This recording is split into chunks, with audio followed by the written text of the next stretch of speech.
Halo sahabat liputan6.com, saya Rainer Raharja, Founder and Executive Director dari The Accelerator, Accelerating Entrepreneurs. Saya akan hadir di sini untuk menjawab pertanyaan Anda seputar bisnis dan kewirausahaan hanya di liputan6.com. Oke, untuk kita menganalisa sebuah bisnis, apakah gagal atau tidak, kita lihat bagaimana selama ini perkembangannya. Jangan pernah khawatir mengenai progres bisnis yang lambat. Tapi mulailah khawatir jika bisnis kita tidak lagi berprogres. Itu yang selalu harus ditanamkan dalam kepala. Jadi selama progres itu lambat, tapi progresnya ada, walaupun tidak signifikan, bisnis kita belum mati, bisnis kita tidak gagal.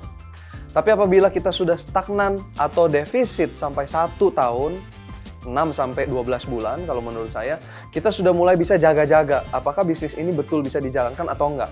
Kesalahannya di mana? Kita sudah bisa mulai menganalisa apakah kita yang salah, apakah memang demand-nya sudah berat, apakah memang faktor jenuh, apakah memang kita kekurangan modal, apakah kita udah nggak tahu lagi apa yang harus kita kerjakan. Ada banyak yang bisa dianalisa.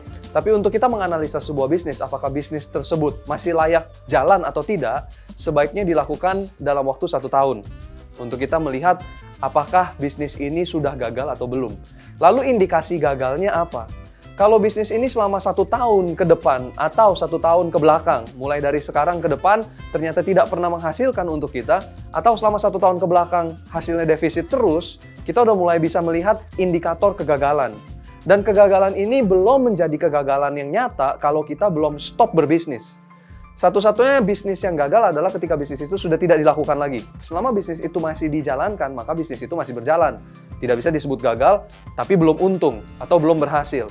Jadi sebelum kita betul-betul stop melakukan bisnis kita atau mematikan branding kita melakukan banyak analisa di belakang layar.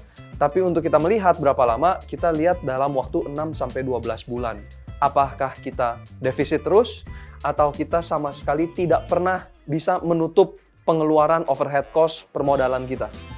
Jadi sekali lagi, kalau progresnya naik tapi perlahan, jangan khawatir mengenai progres bisnis yang lambat. Mulailah khawatir kalau bisnis kita sudah tidak lagi berprogres. Itu yang jadi problem. Tapi kalau kita udah nggak dapat income sama sekali, atau kita dapat income tapi tidak pernah nutup dari pengeluaran bulanan, fixed cost atau overhead cost, maka udah mulai problem.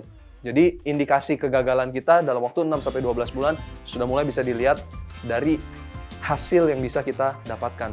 Dan kalau kita sudah memperbaiki semua, ternyata tidak berhasil juga, bulan ke-13 saya rasa udah waktunya untuk kita mengganti bisnis.